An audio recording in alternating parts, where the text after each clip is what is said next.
Good evening student. आज हम पढ़ेंगे resolution of vector. Okay, last हमने क्या पढ़ा था? लास्ट में हमने पढ़ा था एप्लीकेशन और proof of polygons law of vector addition, और ये कह सकते हैं कि हम polygon law of vector addition पढ़ा था। वेक्टर एडिशन हमने पढ़ लिया। अब क्या होता है वेक्टर कंपोनेंट डिवीजन। किसी भी वेक्टर को कंपोनेंट में डिवाइड कर सकते हैं, या कहते हैं रिजोल्यूशन ऑफ वेक्टर, उसको हमने कंपोनेंट डिवीजन ऑफ वेक्टर। एक ही चीजें हैं दोनों। ओके, व्हाट इट मींस, इसका मतलब क्या होता है? if two vector can be added to form a single vector, then one vector can be break into the two vector, divide into the two vector. The division of single vector into a component is called resolution of vector. The division of single vector in a component, two component, three component is called resolution of vector. एक vector को हम अलग अलग component में resolve कर सकते हैं according to the our requirement. इसका बहुत ज़्यादा एप्लीकेशन अच्छा है, हम इसको बाद में पढ़ेंगे, बाद में देखेंगे। न्यूटन्स लॉ ऑफ मोशन में, फ्रिक्शन में, राइट, प्रोजेक्टाइल मोशन में, वहां पे हमें वेलोसिटी के कंपोनेंट को डिवाइड करना होता है। कंपोनेंट में डिवाइड करना एक वेक्टर को, तो हमने वेक्टर एडिशन जो पढ़ा था उसका जस्ट अपोजिट है ये। What we know, two vector can be added to form a single resultant vector, right ना? उसका अपोजिट ये है, single vector can be divided into two component, three component, four component. किसी एक वेक्टर को अलग अलग कंपोनेंट में डिवाइड कर सकते हैं, ड्रॉ कर सकते हैं या फाइंड कर सकते हैं, जिस मेथड को हम कहते हैं रिजोल्यूशन ऑफ वेक्टर। वेक्टर को रिजॉल्व करना, राइट ना? ओके, जैसे सबसे पहले हम एक वेक्टर को दो कंपोनेंट में डिवाइड करना सीख रहे हैं। Vector component division in a two component या इन अ प्लेन, राइट ना? इसको लिखेंगे vector resolution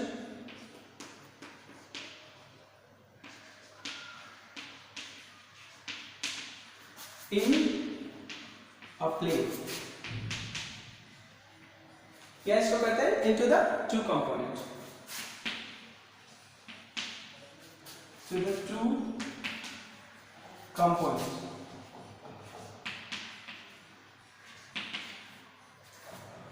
vector resolution in a plane. Plane मतलब जिसमें एक्स वाई है, ये प्लेन है। स्पेस जिसमें एक्स वाई जेड है, टू कंपोनेंट। प्लेन और 3D का अलग अलग बात होते हैं। 3D में तीन कोऑर्डिनेट एक्सेस हो सकता है, एक्स वाई जेड। अगर प्लेन की बात करेंगे, it has two axes only, X and Y, right ना? एक्स वाई से कोई एक जो प्लेन बनता है उसको क्या कहते हैं? प्लेन कहते हैं। प्लेन कितनी तरह के हो सकते हैं? तीन तरह के प्लेन हो सकते हैं। कौन कौन? एक्स वाई, वाई जेड और जेड एक्स। कैसे? देखो, यहाँ पर लिखेंगे, ये है हमारा वाई एक्सिस, ये है हमारा X axis, this is X axis, this is Y axis. Okay, अब इसके एक्स और वाई एक्सिस के किसी भी पॉइंट को हम दो कोऑर्डिनेट से रिप्रेजेंट कर सकते हैं। इस पॉइंट को कैसे रिप्रेजेंट कर सकते हैं? x equals to 5, y equals to 3। इस पॉइंट का कोऑर्डिनेट क्या होगा? 5 और 3। Why? In order to reach this point, we need to move 5 unit along the x-axis and 3 unit along the y-axis. इसको हम दो कोऑर्डिनेट से इस पॉइंट को रिप्रेजेंट कर सकते हैं। Not only this point, any point on this board can be represented by the two coordinate. That coordinate will be x और y. इसीलिए इस प्लेन को हम क्या कहेंगे? एक्स वाई प्लेन कहेंगे। अगर एक कंपोनेंट ये z है, सॉरी कोऑर्डिनेट, तो ये जो प्लेन है, ये प्लेन, इस प्लेन के किसी भी पॉइंट को x और z से रिप्रेजेंट कर सकते हैं। This plane will call x z plane. अब ये जो प्लेन है, ध्यान दो, ये प्लेन अगर इस पॉइंट को हम रिप्रेजेंट करें या इस पॉइंट के कोऑर्डिनेट लिखेंगे, this point can be coordinate can be written into two form, that is y and z. This plane will be yz plane. This plane will be XZ plane and this plane will be XY plane. कितने plane हो सकते हैं? 3 plane हो सकते हैं, right. अगर यहीं पे इसको अगर एक कोई इसमें है तो इसमें कंपोनेंट डिवाइड करेंगे वो प्लेन में हो जाएगा, लेकिन अगर एक वेक्टर यहाँ है ना, इसके 3 कंपोनेंट हो जाएंगे, x एक्सिस के अबाउट, y एक्सिस के अबाउट, z एक्सिस के अबाउट, वो हम बाद में पढ़ेंगे। सिर्फ यहाँ पे हम अभी प्लेन में कंपोनेंट डिवीजन पढ़ते हैं, सिंपल, राइट ना। जो भी कंपोनेंट डिवीजन होगा उसको हम सिर्फ प्लेन में पढ़ते हैं। नेक्स्ट पढ़ेंगे, ये ऑरिजिन है, एक वेक्टर है, सपोज करो ये वेक्टर है a, this is the vector a,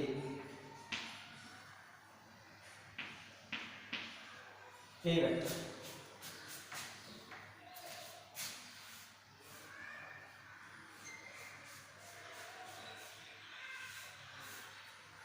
right? A vector is making angle theta with x axis. What is this? A vector. इसके 2 कंपोनेंट हो जाएंगे, कौन कौन? एक ये कंपोनेंट हो जाएंगे और एक ये कंपोनेंट हो जाएंगे, ठीक है। ट्रिग्नोमेट्री से देख सकते हो, ये अगर a वेक्टर है तो इसका लेंथ क्या है? मैग्नीट्यूड a, ये क्या है? थीटा। अगर यहाँ पर हम साइन थीटा की बात करेंगे, साइन थीटा बराबर क्या हो जाएगा?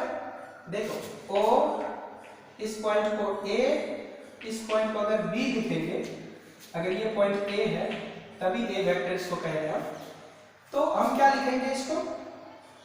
परपेंडिकुलर AB बाय OA लिखेंगे ना। OA मतलब सिंपली A,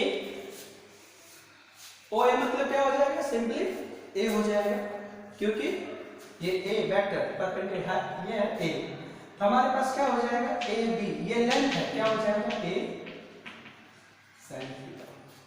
इस वेक्टर का परपेंडिकुलर कंपोनेंट क्या हो जाएगा? a sin theta. और यहां से इसी तरह cos थीटा की बात करेंगे तो हो जाएगा OB डिवाइडेड बाय b। ये क्या है? हाइपोटेनस। इस ट्रायंगल में, right angle triangle, this is perpendicular, this is base, this is hypotenuse. cos theta equals to base by hypotenuse, hypotenuse is magnitude of a। तो हमारे पास OB का length क्या हो जाएगा? a cos theta. ये हमने ट्रायंगल लॉ वेक्टर एडिशन में भी एक b वेक्टर को कंपोनेंट में लिखा था, b cos theta, b sin theta, वहां से भी हमें याद होगा। सेकंड लास्ट या थर्ड वेक्टर मतलब इसमें लेक्चर में। तो ये जो लेंथ होगा वो क्या हो जाएगा? a sin थीटा, और ये लेंथ क्या हो जाएगा? a cos थीटा, राइट ना। तो this is a cos theta, this is a sin theta. Actually हम ऐसे रिप्रेजेंट वेक्टर रिजोल्यूशन में नहीं करते, हम a cos थीटा यहाँ और a sin थीटा यहाँ करते हैं, ओके। तो ये ऐसे इसलिए करते हैं, इसका 2 कंपोनेंट अगर ये है, this can be shifted over here, this is a cos theta, then this should be a sin theta, okay. मैं यहाँ पे ट्रिग्नोमेट्रिकली बताया, मैथमेटिकली बताया कैसे होता है। अब सिंपली कभी भी 2 वेक्टर जैसे देखेंगे, इसको रिजॉल्व करना है, ये y एक्सिस है, this is x axis, if this is vector b making angle theta, then इसका 2 कंपोनेंट हो जाएगा, कौन? ये हो जाएगा b cos थीटा और ये हो जाएगा b sin theta, b cos theta और ये हो जाएगा b sin थीटा, राइट। ये b है तो ये b cos थीटा हो जाएगा, ये b sin थीटा होगा। इसका मतलब क्या? b cos theta is the magnitude along the x axis, b sin theta is the magnitude along the y axis, right ना। तो यहां से x और y कंपोनेंट में इसको हम डिवाइड कर सकते हैं। क्यों? अब देखो, अगर ये थीटा होगा तो क्या होगा? Then this will be b sin cos theta, this will be b sin theta. इसका मतलब जिसके साथ, जिस एक्सिस के साथ थीटा होता है उसके अलाउंग इसका कंपोनेंट x होता है अलाउंग, और उसके अपोजिट के अलाउंग क्या होता है? साइन होता है। थीटा इसके साथ बना है b cos थीटा, इसके साथ नहीं बना है इसको क्या लिखेंगे? b sin theta. या अगर ये थीटा है, ये 90 माइनस थीटा है, then you can write b sin cos 90 minus theta. Cos 90 minus theta is again sine theta, कोई फर्क नहीं पड़ेगा। यहाँ से इस चीज को जब भी ए वेक्टर है तो along the component along the axis through with which it is making angle theta, that is a cos theta, opposite is that is a sin theta। हम बिना सोचे समझे लिख सकते हैं, लेकिन बिना सोचे समझे फिजिक्स कैसे काम चलेगा, इसीलिए मैंने यहाँ पे मैथमेटिकली भी बताया है कि ये अगर a sin theta होता है तो vectorially it can be shifted over here and this can be a sin theta, this can be a cos theta। Similarly if this is a vector b, this will be b cos theta, this will be b sin theta। हमने यहाँ पे ऐसा नहीं लिखा, क्यों? क्योंकि हम यहाँ जान गए अब किसी भी वेक्टर को कहीं भी कंपोनेंट में डिवाइड फटाफट कर देंगे, राइट। चलिए इतना पता चल गया। तो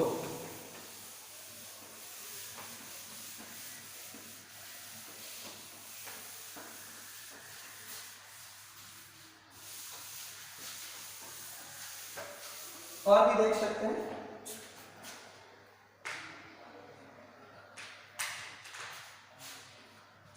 जैसे जरूरी नहीं है कि सिर्फ एक वेक्टर हो, बहुत सारे वेक्टर हैं। जैसे ये वेक्टर है इधर ए, ये वेक्टर है इधर बी, ये वेक्टर है इधर सी, ये वेक्टर है इधर डी। ठीक है, ये एंगल बना रहा है, इसके साथ बना रहा है अल्फा, इसके साथ बना रहा है बीटा, ये बना रहा है गामा, ये बना रहा है बीटा। हर वेक्टर है एक दूसरे के साथ ऐसे, ये एक्स एक्सिस है, ये वाई एक्सिस। ठीक है, ये ए वेक्टर है, इसको मैंने बी वेक्टर लिखा, इसको मैंने सी वेक्टर लिखा, इसको मैंने डी वेक्टर लिखा। मैं यहाँ पे क्या कर रहा हूँ, सिंपली जैसे हमने वेक्टर रिजोल्यूशन सीखा, सिंपली वैसे रिजोल्व करके बता रहा हूँ। ये क्या होगा, इसका दो कंपोनेंट, दो कंपोनेंट होगा, ये a cos अल्फा, ये होगा a sin अल्फा, राइट। इसका कंपोनेंट इधर क्या हो जाएगा, इसका कंपोनेंट ऊपर लिख रहे हैं, इसका है तो a cos अल्फा, और इसका कंपोनेंट इधर क्या हो जाएगा a sin अल्फा। क्यों? क्योंकि a cos theta a sin theta हो रहा था, यहाँ पे अल्फा है तो cos अल्फा। यहाँ पे b है, इसका इधर कंपोनेंट हो जाएगा, यहाँ पे लिखेंगे b, ये बीटा है, राइट ना, बीटा और b में डिफरेंस है, b cos बीटा, क्योंकि इसके साथ बीटा है, देखो इसके, this is alpha with this axis, this is because a cos alpha, this beta is about this axis, this is this along this axis, that is b cos beta, this is b cos sin cos है ना, वो ये क्या हो जाएगा sin beta. अब यहाँ पे y है, गामा है, इसके साथ हो जाएगा ये कंपोनेंट c, ये वेक्टर यहाँ पे देख लेंगे, यहाँ पे इसका कंपोनेंट हो जाएगा c cos गामा, और इसका इधर कंपोनेंट क्या हो जाएगा c sin गामा। ध्यान देना, अब इन सभी को, इसको दो कंपोनेंट में देख लो, a cos alpha, a sin alpha, यहाँ पे b cos beta, b sin beta, ये c वेक्टर को c cos gamma, c sin gamma. Gamma क्यों? Gamma making angle, gamma is making angle by the vector c along the vertical axis, this is c।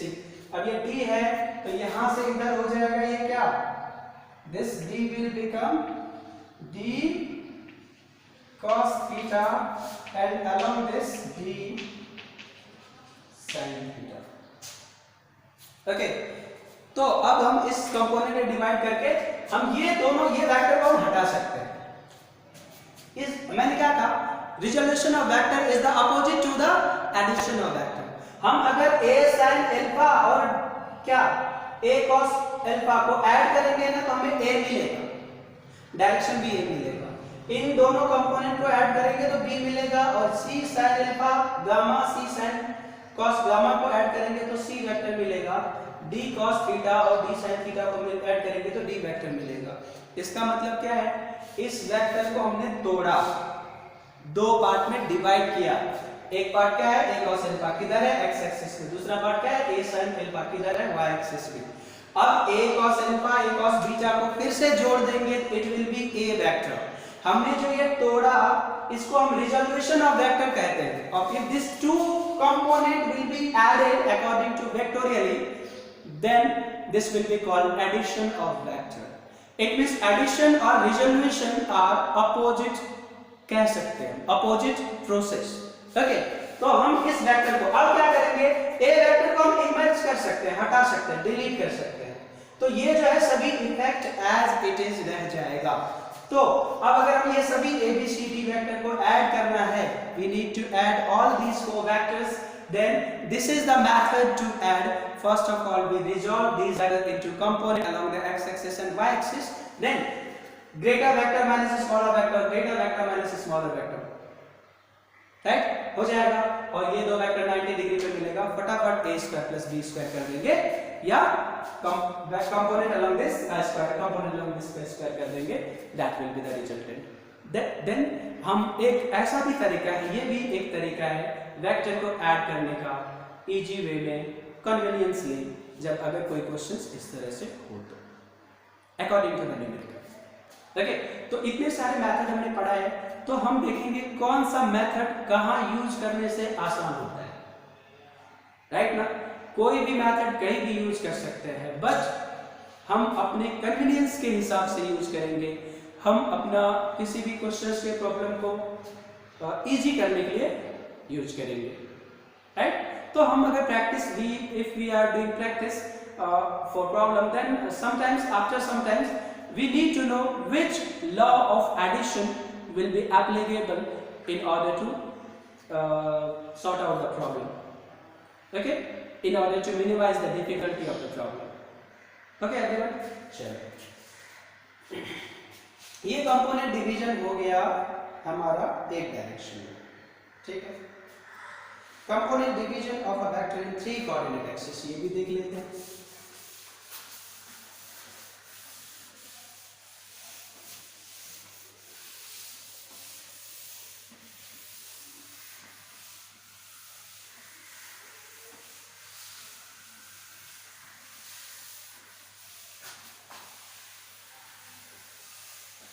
अब हमने क्या देखा, किसी भी vector को, कोई भी वेक्टर अगर थीटा एंगल बनाता है, कोई भी वेक्टर अगर थीटा एंगल बनाता है किसी एक्सिस के अबाउट, तो उस एक्सिस के अलोंग उस वेक्टर का component magnitude into cos theta के बराबर होता है।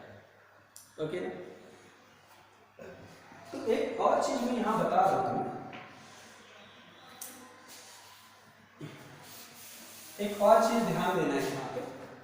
जैसे अगर मान के चलो कि ये x एक्सिस है, ये y एक्सिस है, ये वेक्टर a है, अगर ये थीटा अल्फा है और ये बीटा है, तब कैसे कंपोनेंट डिवाइड करेंगे? तो कोई दिक्कत नहीं, इसके साथ बीटा है ना, तो इसको तुम क्या लिख दोगे, a cos अल्फा लिख दिया। इसके अबाउट, क्योंकि अल्फा इसके साथ है, इसके अबाउट क्या लिखेंगे, a sin अल्फा लिख दिया, sin अल्फा। बीटा की क्या जरूरत आई, बीटा भी तो है। अगर तुम इसको लिखना चाहते हो तो बीटा क्या है, beta will be 90 minus alpha है, this total will be 90, this is alpha, this beta will be 90 minus alpha. तो यू कैन राइट हियर, क्या इसको क्या लिख सकते हो, ये, और इसको लिख सकते हो a cos 90 माइनस अल्फा, और ये 90 माइनस अल्फा क्या है, बीटा है। तो cos 90 माइनस अल्फा जो होता है वो क्या होता है, sin अल्फा। ये ऑलरेडी हो जाएगा sin अल्फा। इसका मतलब क्या है, मतलब a cos beta equals to a sin alpha. तो यहाँ पे इसको लिख सकते हो, इसको इसके बराबर ही हो जाएगा ये a sin बीटा, और a cos अल्फा के बराबर क्या हो जाएगा, a cos बीटा। ये दोनों इक्वल ही होगा। सिंपली हमें थीटा को देखना है, इस चीज को ध्यान से देखना है। अगर हम इस चीज को एक बार सही से समझ लेते हैं तो it will work through out the preparation, हमें सब दिन के लिए काम आएगा, पूरा वेक्टर्स के लिए, पूरा फिजिक्स के लिए काम आता है। राइट, चलो हमें ये नहीं देखना कि ये है तो सिर्फ हमेशा cos थीटा इधर ही होगा, नहीं, थीटा है का ये है ना, तो a cos बीटा इधर होगा, ये a cos बीटा है और ये क्या है, a sin बीटा है। अल्फा के टर्म्स में लिखेंगे तो a cos alpha, a sin alpha, beta के टर्म्स में लिखेंगे तो a cos बीटा ऊपर की तरफ एंड sin बीटा नीचे की तरफ, राइट ना। तो सिर्फ या फिर सिंपली इसको लिख सकते हैं a cos अल्फा और इसको लिखेंगे a cos बीटा, दोनों को ही cos के टर्म्स में भी लिख सकते हैं। There is no any problem in writing both the vectors in terms of a and b individual या अल्फा एंड बीटा इंडिविजुअल, दोनों को अलग अलग फॉर्म में लिख सकते हैं। नाउ हम component division in the three direct coordinate axis लिखेंगे। Resolution of vector along the three coordinate axes.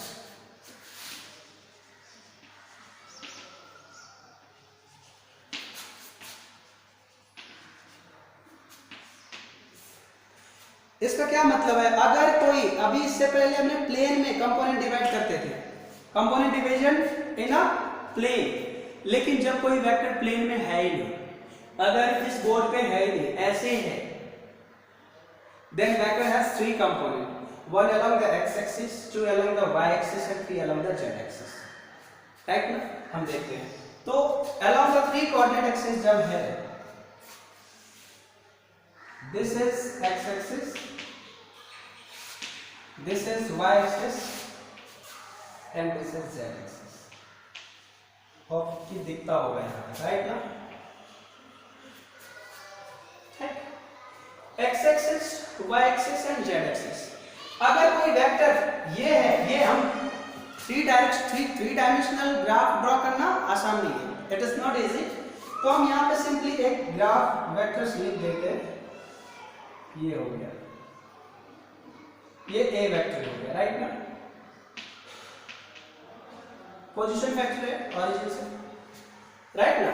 तो एक्चुअली ये क्या है, x axis, y axis and z axis is like this, and this is not at the board, here this vector is, a vector is like this, right ना, ये a vector है ऐसे है, अब यहाँ पे हम ड्रॉ नहीं कर सकते ना, हमने यहाँ पे ड्रॉ किया, तो ये जो वेक्टर है कुछ एंगल x के साथ बना है, कुछ एंगल y एक्सिस के साथ बना है और कुछ एंगल z एक्सिस के साथ बना है, कंसंट्रेट करने वाली चीज है। जैसे ये वेक्टर है, this vector is making some angle with x, some angle with y, some angle with z, तो जो वेक्टर थ्री कोऑर्डिनेट में है, स्पेस में है, वो तीन उसके component along the three coordinate axis होगा। तो सपोज करो कि this is making angle alpha with the x axis, alpha बनाया x एक्सिस के साथ और बीटा बनाया y एक्सिस के साथ और गामा बनाया z एक्सिस के साथ, दिस इज गामा, राइट ना, this is alpha, this is beta and this is gamma, this is the a vector. समझना है, समझ में आना चाहिए क्या हम कर रहे हैं, ठीक है, थोड़ा सा दिमाग को खोल के रखना है, राइट ना। जैसे ये कॉर्नर है, अगर ये कॉर्नर है, कॉर्नर से अगर ऐसे जाएंगे तो तीन तरह के कंपोनेंट होंगे, एक यहाँ पे x एक्सिस पे कंपोनेंट होगा, या फिर सिंपली अगर हमें यहाँ पहुँचना है, इस पॉइंट पे पहुँचना है, हमें कैसे जाना पड़ेगा, पहले हम x एक्सिस में चलेंगे, फिर y एक्सिस में चलेंगे, फिर z एक्सिस में चलेंगे, ऑब्वियस बात है। If we need to reach at this point, अगर यहाँ पहुँचना पड़ेगा, x and y यहाँ पहुँच गए, हमें यहाँ पहुँचना है, x, y and z, बिना तीनों कोऑर्डिनेट पे मूव किए इस पॉइंट पे हम पहुँच ही नहीं सकते। x पे कितना भी चले जाओ और y पे कितना भी चले जाओ, यहाँ आ जाओगे क्या, नहीं आओगे। x, y, z तीनों डायरेक्शन में चलना पड़ेगा, x पे जितना चलना पड़ेगा that is x component, y पे जितना चलना पड़ेगा y component, the amount by which we need to move along the z, that is z component, the distance along need to move along the x axis, that is x component, need to move along the y axis called y component, and the distance along need to move along the z axis is called z component, right ना। तो यहाँ से इसी तरह से ये z axis है, तो यहाँ पे मैं इसको इस तरह से बता दे रहा हूँ। अब सभी एक के साथ अल्फा बना रहे हैं, मैंने कहा कि कोई वेक्टर अगर a बनाता है, सिर्फ अगर अल्फा बनाता है, ये सिंपली a cos अल्फा हो जाएगा। अगर ये बीटा है तो ये a cos बीटा हो जाएगा। if this one is a beta vector, right ना, b vector या a vector, तो हमें अल्फा है तो अल्फा cos b, ठीक ना। तो ये a अल्फा बना रहा है तो इसको हम लिखेंगे x कंपोनेंट में, इसको लिखेंगे ax को हमने क्या लिखा, component of vector a along the x axis, क्या लिखेंगे a cos अल्फा, और यहां पे इधर लिखेंगे, क्या लिखेंगे ay क्या हो जाएगा, या ay, इसको लिखेंगे a cos बीटा है क्या ये ay, component of vector a along the y axis, और इस डायरेक्शन में हम लिखेंगे जो ये है, इस डायरेक्शन में हम लिखेंगे क्या az को क्या लिखेंगे a cos गामा, राइट ना। x component ax, y component ay, z component az, right. इस तरह से हमने लिख दिया इसको। तो यहां से हम लिख देंगे a वेक्टर को, यहां पे हम लिख देंगे ax equals to a cos alpha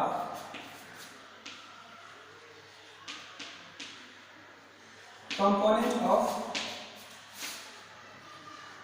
vector a along x axis,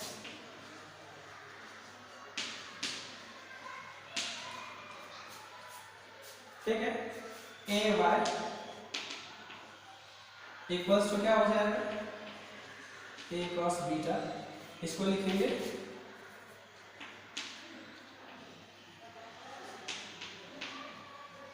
component of vector a along y axis, az equals to a cos gamma, क्या लिखेंगे इसको, component of vector a along z axis, right। a cos alpha is the component of vector a along the x axis, a cos beta is the component of vector a along the y axis, a cos gamma is the component of vector a along the z axis, right ना। a vector को तीन part में हमने divide कर दिया, कौन कौन part, ax ay az। अब इन सभी को अगर इन सभी को हम ऐड कर देंगे तो क्या वेक्टर मिल जाएगा a, क्यों, हमने a वेक्टर को तीन पार्ट में तोड़ दिया है, कौन कौन, ax ay az। a vector को हमने क्या लिख देंगे, हम लिख देंगे, क्योंकि वेक्टर है तो वेक्टर के में डायरेक्शन भी होता है, क्या लिखेंगे ax i plus ay j plus az। अब हमें रिफर क्या करना पड़ेगा, याद करो, ये unit vector along the x axis, y axis and z axis, याद है ना। x axis, a axis the magnitude of component along the x axis, I cap is along the x axis, ax I is the unit vector along the x axis, j is the unit vector along the y axis, k is the unit vector along the z axis, right ना। तो a vector को हमने तीन part में divide किया, क्या, ax ay az, मतलब a vector is a vector in the space, it has three component, one component is along the x axis, other component is along the y axis, this is the other component, third component along the z axis, that is a cos gamma, right ना। तो एक vector को तीन part में divide किया और तीनों vector को अगर वेक्टोरियली जोड़ देंगे तो क्या मिलेगा, फिर से वो वेक्टर मिलेगा, a vector equals to xi plus ayj plus az k। तो यहां से a वेक्टर को क्या लिख देंगे, a वेक्टर ax क्या है, a cos alpha, what we can write, a cos alpha i plus a cos beta g plus a cos gamma k। I hope कि ये दिखता होगा यहां तक, राइट ना। अब हम अगर इन सभी को a cos alpha, a cos beta, a cos gamma को अगर ऐड करेंगे, then again we will get the vector a। ये वेक्टोरियली सम करा है हमने, मैग्नीट्यूड अगर फाइंड करेंगे तो क्या लिखेंगे, मैग्नीट्यूड ऑफ वेक्टर a लिख सकते हैं हम यहाँ पे। तो इसको एक बार यहाँ पे ध्यान दो, ये चीज है ax component of vector a along the x axis, ay component of vector a along the y axis, az component of vector a along the z axis, right ना। तो यहाँ से हम और थोड़ी चीज देख सकते हैं। क्या देखेंगे कि अगर इसका मैग्नीट्यूड फाइंड करेंगे फिर से वही वेक्टर मिलेगा, राइट ना। ये कौन सा वेक्टर है, ये क्या है, y एक्सिस है। यहाँ पे क्या था, ay की वैल्यू क्या था, a cos बीटा था, x की value a cos alpha, az की value a cos gamma, right ना। तो जब भी हम देखेंगे मैग्नीट्यूड ऑफ वेक्टर a कैसे फाइंड करेंगे, मैग्नीट्यूड ऑफ वेक्टर a कैसे फाइंड करेंगे, तो a वेक्टर का मैग्नीट्यूड जो होगा वो ऐसे फाइंड लिखेंगे, राइट ना। लिखेंगे ax square plus ay square plus az square under root component of vector a along the x axis का स्क्वायर, कोएफिशिएंट ऑफ, या फिर कह सकते हो कोएफिशिएंट ऑफ i का square plus coefficient of j का square plus coefficient of k का square. Coefficient of i का स्क्वायर i के साथ जो मल्टीप्लिकेशन में है, कोएफिशिएंट ऑफ j के स्क्वायर j के साथ जो मल्टीप्लिकेशन में है, कोएफिशिएंट ऑफ k का स्क्वायर k के साथ जो मल्टीप्लिकेशन में है, कोएफिशिएंट ऑफ i का square plus coefficient of j का square plus coefficient of k का स्क्वायर।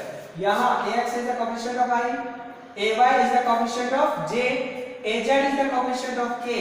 तो magnitude of a vector ax square plus ay square plus az square. तो यहां से हम देख लेंगे a का जो मोड होगा वो हो जाएगा क्या, x की वैल्यू क्या होता है, a cos अल्फा का होल स्क्वायर, ay क्या है, a cos बीटा का होल स्क्वायर, az क्या है, a cos गामा का whole square.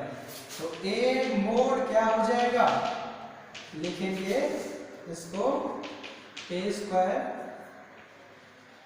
cos square alpha plus a square cos square beta plus a square cos square gamma. तो a vector क्या हो जाएगा, a स्क्वायर कॉमन ले लेंगे, ब्रैकेट में हो जाएगा a square plus b square, sorry क्या हो जाएगा, cos square alpha plus cos square beta plus cos square gamma, cos square alpha plus cos square beta plus cos square gamma. और ये जो है तो cos square alpha plus cos square beta plus cos square gamma, इसका value क्या होता है, 1 होता है। कैसे होता है इसको भी मैं बताऊंगा, तो अभी फिलहाल सिर्फ मैं 1 लिख देता हूँ। नेक्स्ट लेक्चर में हम यहीं से स्टार्ट करेंगे इस चीज को, और cos alpha cos beta cos gamma को डायरेक्शन कोसाइन कहते हैं, और इन सभी का सम का वैल्यू 1 होता है, ये भी चीज मैं बताऊंगा। चलो इसको मैं हटा देता हूँ, वहां मैंने लिख ही रखा है। तो यहाँ पे अब a मैग्नीट्यूड ऑफ a क्या हो जाएगा, हमने लिख दिया under root a square bracket में cos square alpha plus cos square beta plus cos square gamma. Okay, तो यहां पे लिख देंगे cos square alpha plus cos square beta plus cos square gamma equals to 1।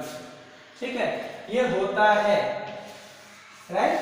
तो यहां से अगर हम लिख देंगे magnitude of a vector equals to under root a square, और इस सभी का वैल्यू क्या हो जाएगा 1, mod of a vector value क्या हो जाएगा a स्क्वायर, यहां पे इसको लिख देंगे under root a square that is a। हम यहां पे क्या दिखा रहे हैं, एक वेक्टर को 3 कंपोनेंट में डिवाइड किया, उस वेक्टर को तीनों को जोड़ दिया, फिर से सेम वेक्टर आएगा। ऑब्वियस सी बात है, एक चीजों को अगर 2 बार में डिवाइड किया, दोनों को ऐड कर दिया, फिर भी प्रीवियस स्ट्रक्चर बन जाएगा और प्रीवियस ऑब्जेक्ट बन जाएगा, राइट। यहां से हमने देखा एक वेक्टर को 3 कंपोनेंट में डिवाइड किया, x a x a y a z, a cos alpha a cos beta a cos gamma। if all 3 component is added vectorially, then it will be again form a vector a, that is a cos alpha I cap a cos beta j cap a cos gamma k cap। हमने देखा यहाँ पे इन सभी को vector sum किया। जब कभी भी आई जे के फॉर्म में कोई वेक्टर हो, उसका मैग्नीट्यूड बनाना हो, फाइंड करना हो, तो मैग्नीट्यूड कैसे फाइंड करेंगे? आई के कोएफिशिएंट का स्क्वायर, कोएफिशिएंट मतलब होता है जो प्रोडक्ट में होता है, जे के कोएफिशिएंट का स्क्वायर, के कोएफिशिएंट का square. What is the coefficient of I? ax. What is the coefficient of J? ay. What is the coefficient of k? az. यहां पे a cos alpha, a cos beta, a cos gamma का square, इसको सम कर दिया, फिर से हमें a मिल गया। इसी को a cos alpha, a cos beta, a cos gamma को हम डायरेक्शन कोसाइन कहते हैं, और square of the sum of direction cosine is always 1। cos square alpha, cos square beta, cos square gamma का वैल्यू हमेशा 1 होता है। जैसे sin square alpha plus sin square beta, sin square alpha plus cos square alpha क्या हो जाएगा? 1 होगा। sin square theta plus cos square theta क्या होता है? 1 होता है। Similarly, sin square alpha plus cos square beta plus cos square alpha plus cos square beta plus cos square gamma is always 1. This cos alpha, cos beta, cos gamma is called direction cosine, जबकि alpha, beta, gamma क्या है? Angle making by the vector A with the x-axis, angle making by the vector B with the y-axis, and angle making by the vector A with the z-axis. Alpha, gamma, beta, x-axis, y-axis, z-axis के साथ बनाया गया angle है bye the vector A. तो आप एक बार इसको देखो ध्यान से, इसमें कोई प्रॉब्लम तो नहीं है। नेक्स्ट लेक्चर में हम यहीं से स्टार्ट करेंगे, डायरेक्शंस कोसाइंस को बताएंगे, ये 1 कैसे होता है इसको प्रूफ करेंगे, और इसके थोड़ा और एलिमेंट्री इंटरेस्टिंग टॉपिक को, इंटरेस्टिंग चीजों को के बारे में डिस्कस करेंगे। Okay, vector is about to finish. थोड़ा सा प्रैक्टिस करना है, जो प्रैक्टिस प्रॉब्लम प्रैक्टिस करना है, और अगर प्रैक्टिस करोगे सारे कॉन्सेप्ट ऑलमोस्ट हो ही गया है। थोड़ी बहुत और क्वेश्चंस में कराऊंगा और एक ट्यूटोरियल रखूंगा अच्छा सा, तो सीक्वेंस में सारे चीज को देखो, ठीक है, पढ़ो, मजा आएगा। मजा आएगा तो फिर दूसरा वीडियो लेक्चर देखने का मन करेगा। अगर आपने पहला ही नहीं देखा है, लिंक टूट गया, तो दूसरा देखने का क्या मन करेगा, राइट ना? तो आज का क्लास हम क्लोज करते हैं बच्चों, ठीक है, थैंक यू, ओके।